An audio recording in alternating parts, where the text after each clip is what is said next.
Hello students, welcome to NM education.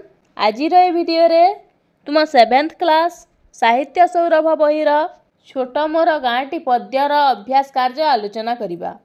आमे पूर्व video रे तुम 7th क्लास MIL बुक रो छोट मोर गाँटी पद्य को आवृत्ति एवं आलोचना करि सारिथिले। जे माने देखि नाहंती डिस्क्रिप्शन रे लिंक अछि, देखि नेबे। 1 नंबर उत्तर कुह। क नंबर कविताटी रे कहा कथा वर्णना करा जाई अछि। उत्तर कविताटी रे कविंकर छोट गाँर चित्र वर्णना करा जाई अछि। ख नंबर जीवनर जे दुईटी विशेष कार्य सह गाँ माटी जड़ित ताहा कुह। उत्तर गाँ माटी रे मनुष्य जन्म निये, एठारे तार सठी घर थाए। सेही माटीर श्मशान रे शेष रे तार चिता निया जली उठे, तार 5टी पंजरा काठी दाह हुए।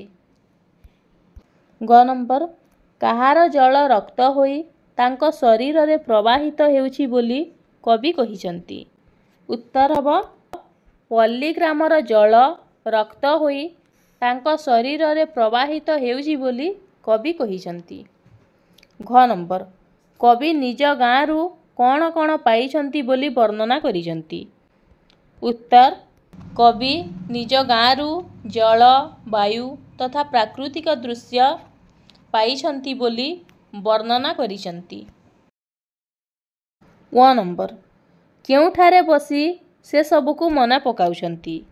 उत्तर कवि विदेश माटी रे बसी से सबको मना पकाउछंती। 2 नंबर उत्तर लेख 2 बा 3टी वाक्य रे। क नंबर कवि निजर जन्म संबंध रे कौन कहिसंती। उत्तर कवि गोटिए छोट गाँ रे जन्म लाभ करिथिबा कथा कहिसंती। भूगोल पोथी पतर रे सेही गाँर नाम नथिले मध्य सेही गाँर एन्तुड़ीशाल रे कवि जन्म ग्रहण करिसंती एवं सेहिठी मध्य तांकर चिताग्नि जलिबो बोली से कहिसंती। ख नंबर ग्रामर केउ केउ जिनिस तांकु जीवन देइछि। उत्तर गाँ रे प्रवाहित नदी पोखरीर जल रक्त होई प्रवाहित हेउछि तथा निश्वास रे वायु प्रवाहित होई तांकर प्राण रूपक नाकु चलाउछि। ग नंबर तांको आखि रे किए नुआ चाहाणी भरी देइछि। उत्तर सेही क्षुद्र ग्रामर प्राकृतिक परिवेश रे थिबा फूल सागुआ लता कविंकर कंठरे कथा देइछि। फगुण उषार पाहांती तांको आखि रे नुआ चाहाणी भरी देइछि। घ नंबर आलुओ ठारू अंधार भल काहेकि कुहा जाइछि। काहेकि ना आलुओ ठारू अंधकार भल अटे, कारण ग्रामर अनेक अकुहा कथा अजणा दृश्य को अन्य रे देखाई न हेले मध्य ताहा प्रत्येक पल्लीवासींकु समधिक परिमाण रे आनंद प्रदान करे। अंधकार मध्य रे आलोकर अनुभव करी ग्राम जनता आनंद लाभ करे, तेणु आलुओ ठारू अंधार भल अटे। नेक्स्ट क्वेश्चन कवि तांको जीवन रे कौन इच्छा करिसंती। उत्तर निज पल्ली ग्रामर प्रतिटी कथा कविंको मन रे छवि परी झलसी उठिछि। से विदेश माटी रे थाई गाँ माटी रे मथा लगाई प्रणाम करिबाकू इच्छा करिसंती। 3 नंबर उत्तर लेख 50 रु 80टी शब्द रे। प्रवास रे थाई कवि निज ग्रामर अनुभूति विषय रे केउ सबु कथा वर्णना करिसंती।तिर उत्तर हबो कवि सच्चिदानंद राउतरायଙ୍କ रचित छोट मोर गाँटी एक अनन्य कविता। कवि विदेश रे थाई निजर जन्म माटी पल्ली ग्रामर प्रत्येक दृश्य को स्मृति पटरे अंकन करी बेस आमोदित होइछंती। जेपरी गाँ रे से जन्म नेइथिले सेठी शेष रे तांकर चिताग्नि जलिबो बोली से आशायी होइछंती। सेही गाँर जल तांको देह रे रक्त होई बहुछि, तार वायु निश्वास रे प्रवाहित हेउछि। गाँर लता फूल कविंकर कंठरे भाषा देइछि, तार फगुण उषा कविंको आखिरे नुआ चाहाणी भरी देइछि। ତାର ଲଟା ବଣ, ଗାଈ ଗୋଠର ବଂଶୀ ସ୍ୱନ ଆଉ ଫସଲ କଟା ବେଳର ମଧୁର ଗୀତ ସେ ସବୁ କବିଙ୍କର ସହାୟକ ହୋଇଛନ୍ତି। ଗାଁର ପ୍ରତିଟି ଦୃଶ୍ୟ କବିଙ୍କର ଜୀବନ ପଥରେ ନୂଆ ବାଟ ଫିଟାଇଛି। ପ୍ରବାସରେ ଥାଇ ଏହି ଅନୁଭୂତି ସମୂହ କବିଙ୍କର ମନରେ ପ୍ରତିଫଳିତ ହୋଇଛି। 4 ନମ୍ବର, ସରଳ ଭାଷାରେ ବୁଝାଇ ଲେଖ ବା ଏହାର ଆମେ ସରଳାର୍ଥ ଲେଖିବା। ଛୋଟ ମୋର ଗାଁଟି, ଭୂଗୋଳ ପୋଥି ପତରେ ପଛେ ନଥାଉ ତାର ନାଁଟି। ଏହାର ଆମେ ସରଳାର୍ଥ ଲେଖିବା। ଛୋଟ ମୋର ... ନାଁଟି। ଉକ୍ତ ପଦ୍ୟାଂଶଟି ପଠିତ ସାହିତ୍ୟ ସୌରଭ ବହିର ଛୋଟ ମୋର ଗାଁଟି କବିତାରୁ ଆନିତ। ଏଠାରେ କବି ସଚ୍ଚିଦାନନ୍ଦ ରାଉତରାୟ ନିଜ ଗାଁର କ୍ଷୁଦ୍ରତ୍ୱ ସମ୍ପର୍କରେ ବର୍ଣ୍ଣନା କରିଛନ୍ତି। ଏ ବିଶାଳ ବିଶ୍ୱରେ କବିଙ୍କର ଜନ୍ମଭୂମି ପଲ୍ଲୀ ଗ୍ରାମର ଆୟତନ ଖୁବ୍ ନଗଣ୍ୟ।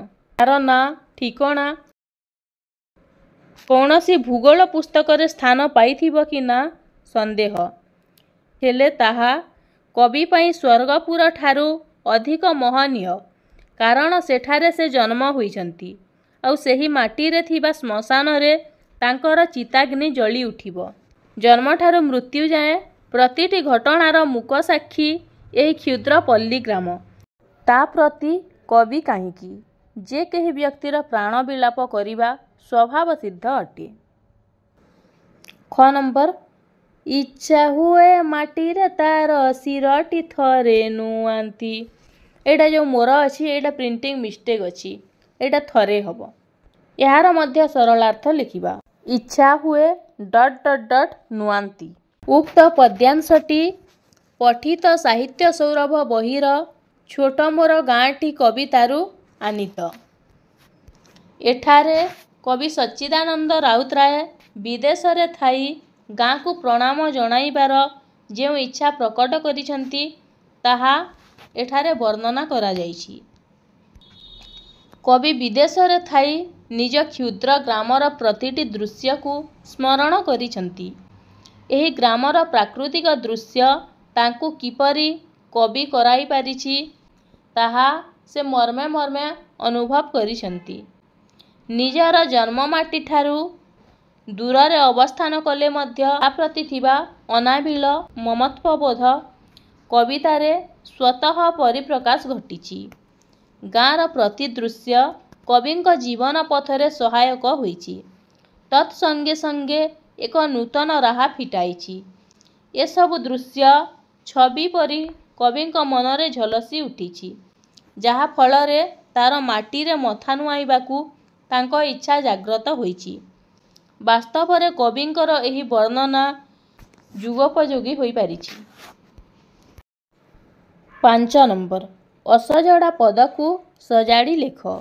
କ ନମ୍ବର, ପଞ୍ଜରା କାଠି ମୋର 5ଟି, ଡାହାଟି ସେଇଠି ହବ। ଏହାକୁ ସଜାଡ଼ିକି ଲେଖିଲେ ହବ 5ଟି ମୋର ପଞ୍ଜରା କାଠି, ସେଇଠି ହବ ଡାହାଟି।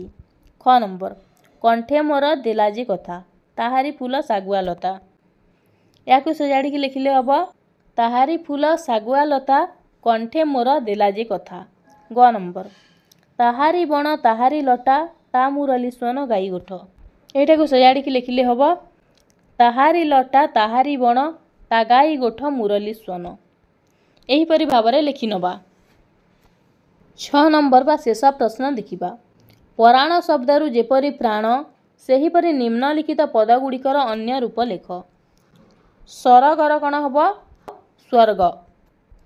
ରକତର ରକ୍ତ, ମରତ, ଏଇଟା ହବ ମର୍ତ୍ୟ। ଜନମର ହବ ଜନ୍ମ।